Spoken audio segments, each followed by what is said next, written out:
ఈరోజు గుంతకల్ టౌన్ లో ఆత్మీయ సమావేశం పెట్టి మన వాళ్ళంతా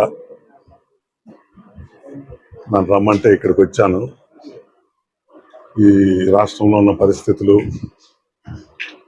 ఈ జరగబోయే ఎన్నికలు, ప్రజాస్వామ్యానికి ఉన్న పెనుముప్పు, వీటన్నిటిని దృష్టిలో పెట్టుకొని ప్రతి ఒక్కరూ రాష్ట్ర అభివృద్ధిని దృష్టిలో ఉంచుకొని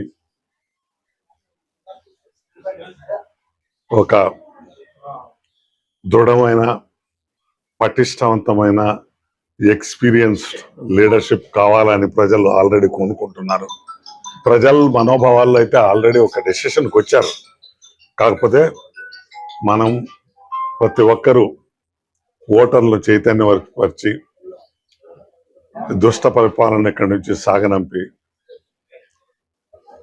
తెలుగుదేశం పార్టీ బలహీన వర్గాలు, బడుగు వర్గాలు, అట్టడుగు వర్గాలు వాళ్ళ పురోగతికి, వాళ్ళ బ్రతుకుల్లో ఆనందం, సంతోషం, సుఖం ఉండాలని, అటువంటి పార్టీ వచ్చేదానికి మనమందరూ కృషి చేయాలా. ప్రతి ఒక్కరూ నాది కాదు ఇది అనుకోకుండా ఈ భవిష్యత్తు, రాష్ట్ర భవిష్యత్తు, ప్రతి ఒక్కరి భవిష్యత్తు ఎన్నికలపైన ఆధారపడింది. ఇది 170 సీట్ల కోసం జరిగే ప్రహసనం మాత్రమే కాదు. ఇది రాష్ట్రం ఏ వైపు నడవాలా, అభివృద్ధి సంక్షేమాన్ని ఏ విధంగా సమతుల్యం చేసి అందరికీ మేలు జరగాల, అన్ని వర్గాల ప్రజలకి మేలు జరగాల అనే ఒక రకమైన పూర్తి నిర్ణయం తీసుకునే దానికి మంచి సమయం ఇది. అదే ఆత్మీయ సమావేశంలో వచ్చిన మిత్రులందరూ, చాలా మంది మైనారిటీ సోదరులు, బలహీన వర్గాలకు చెందిన సోదరులు, అన్ని కులాలు, మతాలు అందరికి చెందిన వాళ్ళు కూడా ఈ రాష్ట్రం బాగుపడాలా, వెంటనే మనం అందరూ ఒక మంచి నిర్ణయం తీసుకొని తెలుగుదేశం పార్టీని, ఇక్కడున్న అభ్యర్థుల్ని, అసెంబ్లీ అభ్యర్థులు, పార్లమెంట్ అభ్యర్థులను, తెలుగుదేశం అభ్యర్థులను గెలిపించి ప్రజాస్వామ్యం 4 కాలాల పాటు ఉండాలా, డెమోక్రసీ షుడ్ ఫర్దర్ డీపన్ అనే ఒక మిషన్ తో అందరూ పనిచేయాలని నిర్ణయించుకున్నారు. చాలా సంతోషమైన విషయం. చాలా మనందరూ కూడా ఇటువంటి కార్యక్రమంలో ఇట్లా ప్రతి ఒక్కరూ వాళ్ళ circle of friends, circle of relatives, తెలిసిన వాళ్ళకి అందరికి కూడా ఆ రోజు సోమరిగా ఉండకుండా, ఏముందిలే మన ఓటు అని అనుకోకుండా, మన విధి రాజ్యాంగం చెప్పినట్టు మనందరూ పోయి, ఎందుకంటే ఎంతో మంది ప్రాణాలు స్వాతంత్ర సమరయోధులు పోట్లాడితేనే ఈ మనకు స్వాతంత్రం వచ్చింది.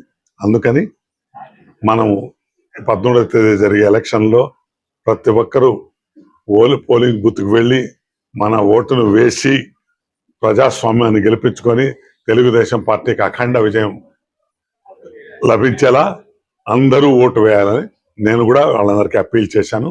అందరూ సంతోషపడ్డారు, అందరూ ఏకీభవించారు. అంటే నేను చాలా గర్వపడుతున్నాను ఎన్టీఆర్తో పనిచేశాను. ఎన్టీఆర్ ఒక విలక్షణమైన వ్యక్తి. దేశంలో స్వాతంత్రం వచ్చిన తర్వాత ముఖ్యమంత్రులందరిలోనూ నీతిమంతుడు, సాహసవంతుడు,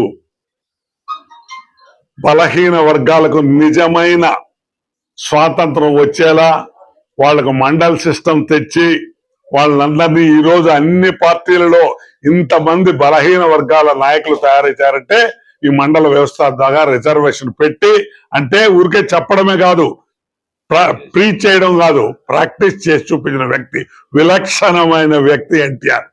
కాబట్టి నేను దగ్గర నుంచి చూశాను, ఆయనతో 7 ఏళ్ళు పనిచేశాను. ఏ కార్యక్రమాలు చెప్పాను, కూడు నీడ గుడ్డ కాదు, మిగతా మహిళల హక్కు, పేదలకు, అన్ని వర్గాలకు, వడ్డర్లకు సమాఖ్య, నాయి బ్రాహ్మణులకు సమాఖ్య, రజకులకు సమాఖ్య, వాల్మీకులు, కురుబలు, ఎవరు ప్రతి ఒక్కరికి వాళ్ళకి నిజమైన మేలు జరగాల, వాళ్ళు కూడా సమాజంలో అసమానతలు తొలగిపోవాలా, సమానత్వం రావాలా, సోషల్ కోహెషన్ ఉండాలని ఒక ట్రాన్స్ఫర్మేటివ్. అందుకని నేను చెప్తాను, ముఖ్యమంత్రులు అందరూ ఇండిపెండెన్స్ వచ్చిన చేసిన పనుల కంటే ఎక్కువ పనులు ఎన్టీఆర్ చేశాడు. ఆయన దగ్గర చేశాను. రెండోదేమో ఈయన చంద్రబాబు నాయుడు, ఆయన సంక్షేమం అయితే ఈయన అభివృద్ధి, సంక్షేమం రెండు కలిపి చేయాలా.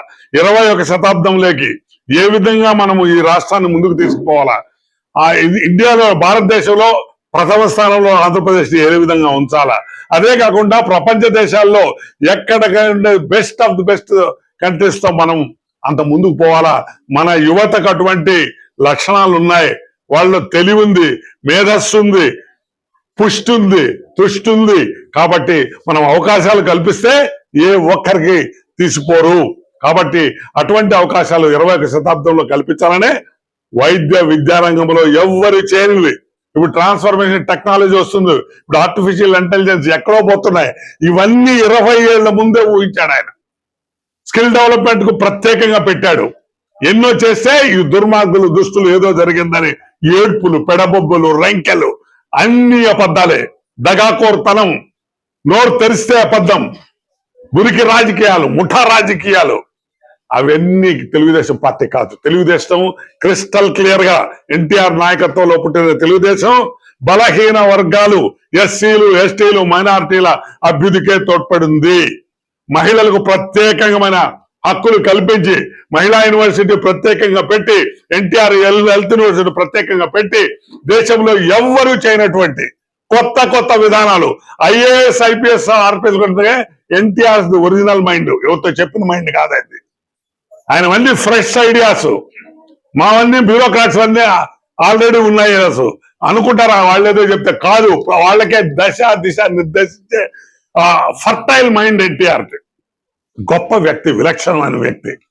అటువంటి ఆయన నూతన వరలో అందుకే మట్టి కనిపించాడు 9 నెలల్లో మహా కాంగ్రెస్ ను. ఎవరు ఊహించలేదు.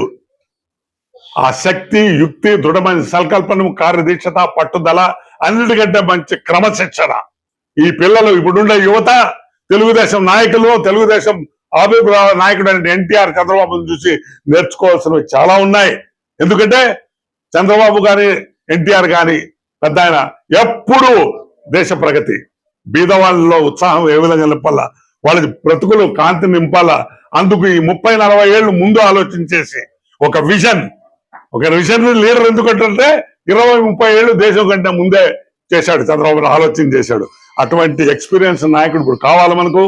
రాష్ట్రం చాలా అధోగతి పాలైంది, అప్పుల పాలైంది, దుర్మార్గము, దోపిడి, దగాకోరుతనము, విచ్చలవిడితనము, నెపోటిజం, కరప్షన్, వాళ్ళు చేసే నీచమైన రాజకీయాలు, దుర్మార్గాలను మనమంతా ఖండించాలా, ముక్త కంఠంతో గర్హించాలా, నిరసించాలా. అది అందరికీ ప్రజలకు అర్థమైంది ఇప్పుడు.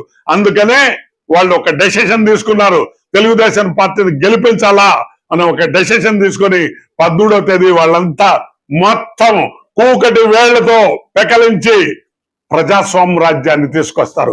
There all enemies of the people. ఈ ప్రభుత్వం ఏదైతుందో all these people are enemies of the people. Whereas Telugu Desam నాయకత్వం ఫ్రెండ్స్ ఆఫ్ ది పీపుల్, భవిష్యత్తు మంచిగా ఉండాలని కోరేవాళ్ళు. అందుకనే ప్రతిపక్షంలో ఉన్న వీళ్ళు అసెంబ్లీని బలహీనపరిచారు, నిర్వీర్యం చేశారు, ఒక పథకం తగ్గించారు. అందుకే ప్రతిపక్ష నాయకుడు రాలేరు. ప్రతిపక్షం లేకుండా ప్రజాస్వామ్యం ఏంటి? ప్రజాస్వామ్యం అంటే డెమోక్రసీలో opposition parties are engines of democracy. ఆయువుకో పట్టు ప్రతిపక్షాలు. అటువంటి ప్రతిపక్షాలను నిర్వీర్యపరచాలని ప్రయత్నం చేస్తే ప్రజలు ఒప్పుకోరు. అందుకనే అందరూ మానసికంగా తయారయ్యారు.